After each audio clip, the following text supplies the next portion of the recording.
the one and only Bob Costas good enough to join the show. Bob, I'm looking here, 28 Emmys. I don't want to shortchange you on any of those.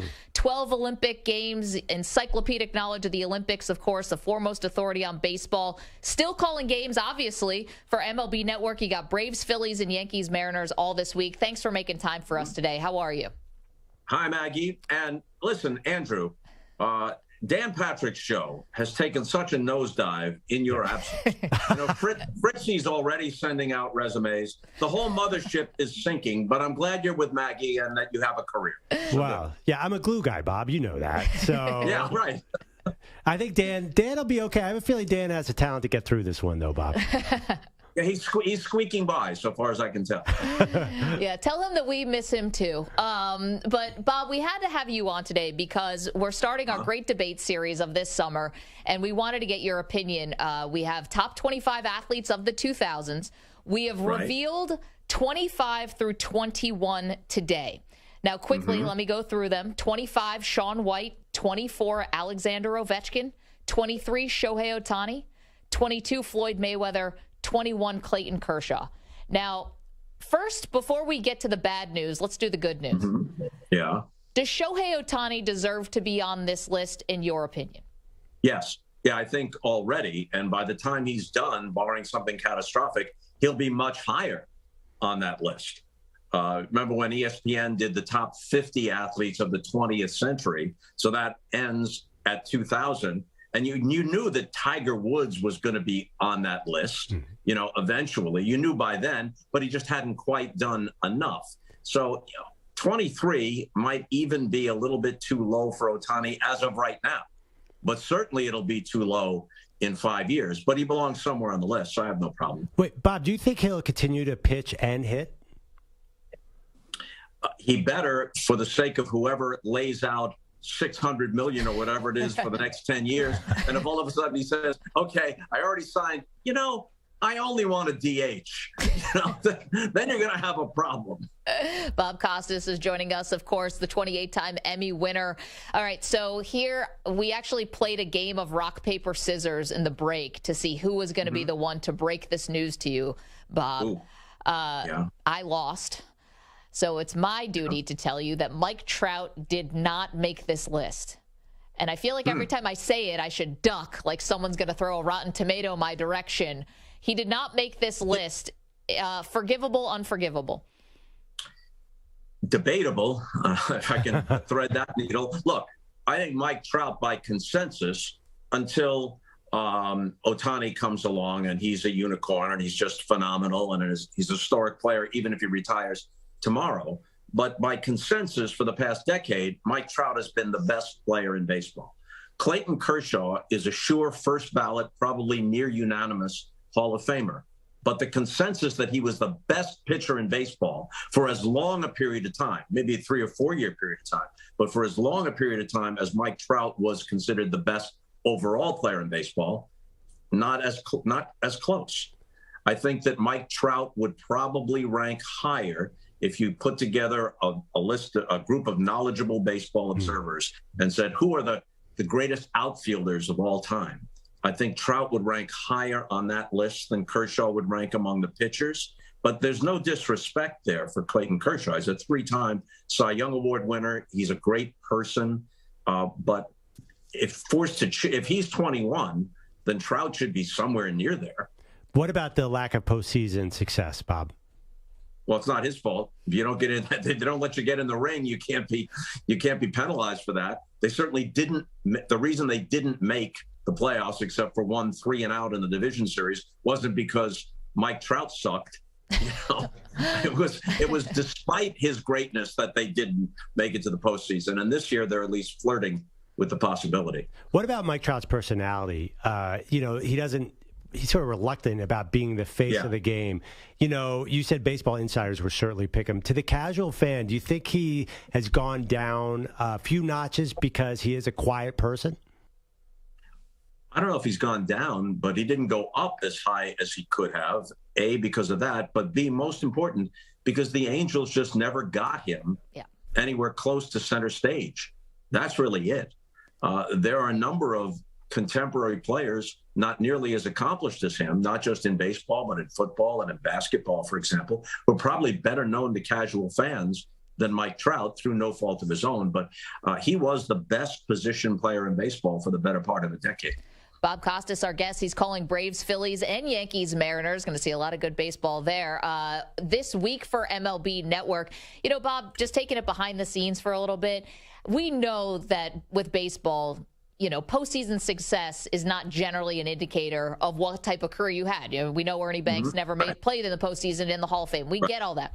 But the thing about Trout that was tough for us, and we really thought about this, was that one division series that you mentioned, one hit, a home run, that's it. So even when he got there, small sample size, it's baseball, 3 games is nothing. But even when he got there and was on that stage, not a whole heck of a lot happened. This was a very tough one. Perloff and I love baseball. It was hard for us, but we had to do it. Yeah, you know, 3 games, though. I know. In any sport, but especially in baseball, is so small. So let's take the guy that he was most frequently compared to historically, Mickey Mantle, center fielder. There were a lot of Mantle comparisons. Mickey Mantle has overall a very good World Series resume, still holds the World Series record with 18 home runs. And he had several World Series where he hit 400 or close to it. But he also had some World Series that had to go longer than 3 games because the minimum is 4, where he didn't do very much at all. So if that was the only World Series he got to, his closest historical comp being Trout, would that be fair to either Mantle or Trout? So I don't think that is that relevant. Bob, to dig a little deeper in baseball, just off the top of your head, who are some names in baseball from 2000 on that you would think would be at least be in strong consideration for this list? You know, Aaron Judge has not been around long enough. Otani is, you know, just so exceptional in every way that I understand why he would get there. You know, I got to think about guys because you're making a 21st century. Yes. So someone like Pedro Martinez had a great year in 2000, but much of his career is prior to 2000. And Ken Griffey Jr., same thing. But Ken Griffey Jr. is one of the greatest players I've ever seen. Barry Bonds, you know, hit 73 home runs in 2001. And on his own natural merits, I've said this a million times, people can probably recite it by heart because I can't say it any differently. He was one of the greatest all-around players of all time on his natural merits. And if he had retired at that point, prior to 1998, he's somewhere in that discussion and he should have been a unanimous Hall of Famer. But when you take a look at the numbers, I don't care how dopey people try to spin this. Oh, Hank Aaron and Willie Mays used greenies. Greenies are a performance enabler. They're not a performance enhancer.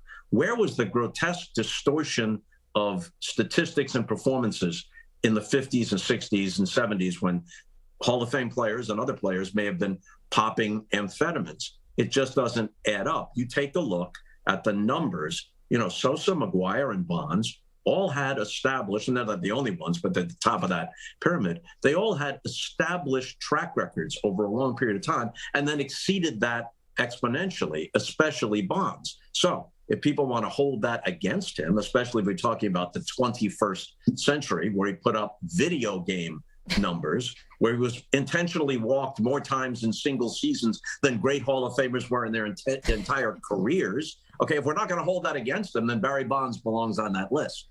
If we are going to hold it against him, he doesn't belong on the list if you extend it to 100.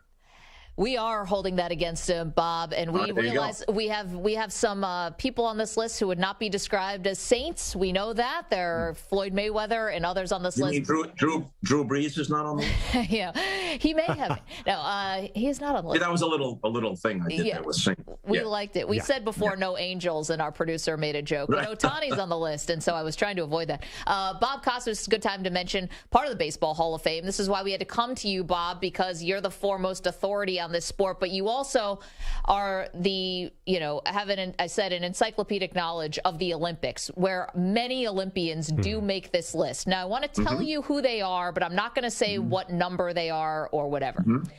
We also, when I mention these Olympians, I'm taking off any Team USA basketball players. I'm taking off tennis players. I'm just talking about Olympians and Olympic sports. So Usain Bolt is on this list. Simone Biles is on this list.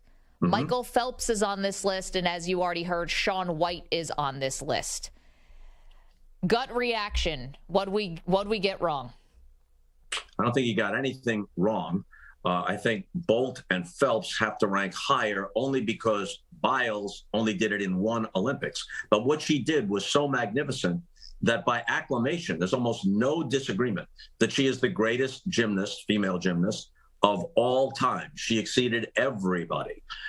So, yeah, she belongs on the list, but she doesn't have as much volume as Phelps, who has 28 medals, and I think 23 of them gold, 16 in individual events, and 13 of them gold. So he's got volume.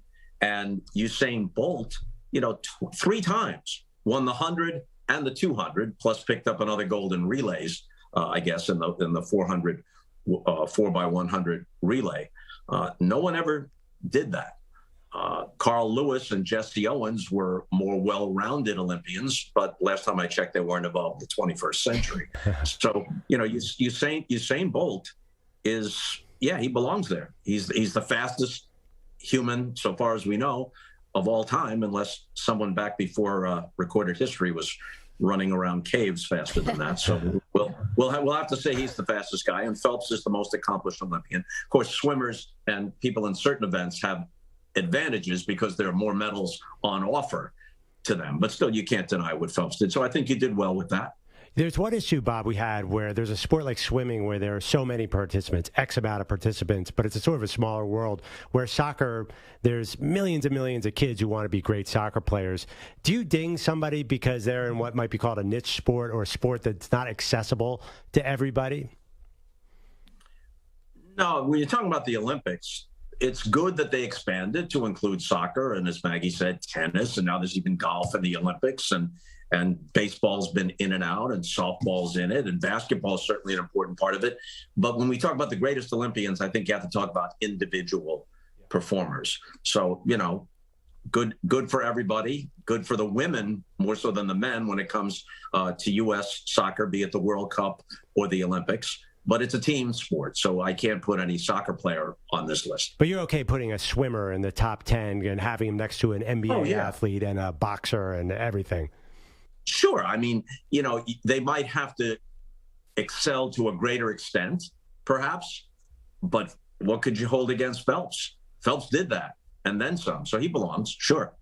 Bob Costas is calling Braves, Phillies, Yankees, Mariners for MLB Network this week, so we're looking forward to that. Bob, last one for me, and thank you again for making time for us today for our list and lending so much credibility to it just by talking to us about it. I guess my question to you would be, who would your number one be? If you were making this list, top athletes of the 2000s, who would get top billing? Boy, that is tough. Obviously, Serena Williams is somewhere on here, right? And probably pretty high. Very high. Right? Yep. Very high, and should be very high. LeBron James has to be very high. If we go to the next quarter from 25 through 50, Nikola Jokic and others may be on there, but not enough of a resume yet. And I think Serena's in there. I think LeBron is in there. I'm going to probably kick myself when this is over with, and something will occur to me. Does Brady come to mind? Oh, of course. Yes, of course. Duh. He might even be your number one, because it begins that first one is 2001, isn't it? Yep. The first Super Bowl, over the Rams. Yeah, and I'm sure Peyton Manning's in there somewhere, but regular season, he matches up with Brady very well. He has more MVPs and certain records, but he doesn't in the postseason match up with Brady. So Brady's kind of, with all due respect to Montana and others, Brady is the GOAT. So I would think that, we've got a Brady-LeBron thing going. Definitely. In the top 3-4, right? That's probably what you got. Uh-huh. Yeah. Don't ruin it, though. Real quick before we let you go, Maggie and I are both a little upset about the way Oakland A's fans are being treated, at least the way we perceive they're being treated. The whole situation is upsetting. Is this going to end up with the team in Vegas and Oakland being left out to dry? Yeah, I think they're gone. All the indicators are they're gone. They had a long time. I'm not pointing a finger of blame. There are a lot of extenuating circumstances, but they had a long time to come up with something between the ownership of the team and the community to come up with something. And they didn't. They had hoped for that waterfront thing with the stadium as the centerpiece and restaurants and apartments and all that stuff, which has happened in other places, and it hasn't occurred. What's interesting, though, is that Oakland, granted they share it with San Francisco in a certain sense, but Oakland's a bigger market than Las Vegas is. And the ballpark that they're pointing toward is going to have a capacity of what, like 25,000 or something like that?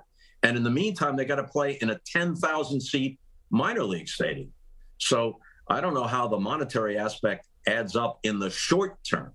In the long term, maybe. As far as Oakland fans are concerned, they turned out pretty well. I don't have the figures in front of me, but during the Moneyball era, they supported that team pretty well when they had something to support. Being objective and fair about it, though, if you go back to the Charlie Finley days, when Reggie Jackson and company were winning 3 straight World Series, they were not selling out even for postseason to see Catfish Hunter and Raleigh Fingers and that team. I mean, Charlie Finley was kind of a wacky owner, that's for sure. I don't know if that accounted for it, but they weren't, their attendance then was not commensurate with their on-field success. But I could be wrong off the top of my head. I think it kind of was during the Moneyball era. And certainly they have a lot of very loyal fans who are heartbroken about this. And now, in case you want to throw out a trivia question later, the A's will now break their tie with the Braves in an obscure category. They were the only 2 teams that had kept the same name in 3 different cities in baseball history: Braves, Boston, Milwaukee, Atlanta. The A's will now be, apparently, Philadelphia, Kansas City, Oakland, Las Vegas. Wow. There we go. That's a perfect way to end this. Bob, I mean, there's a reason why you're in multiple Hall of Fames, because you are really good at this. Thank you so much for, again, lending your expertise to our top 25 list, and have fun with Braves, Phillies, and Yankees, Mariners.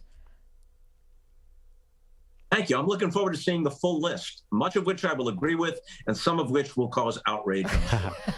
We'll send it over to your people. Bob, thank you Bob. again. We'll talk to you soon.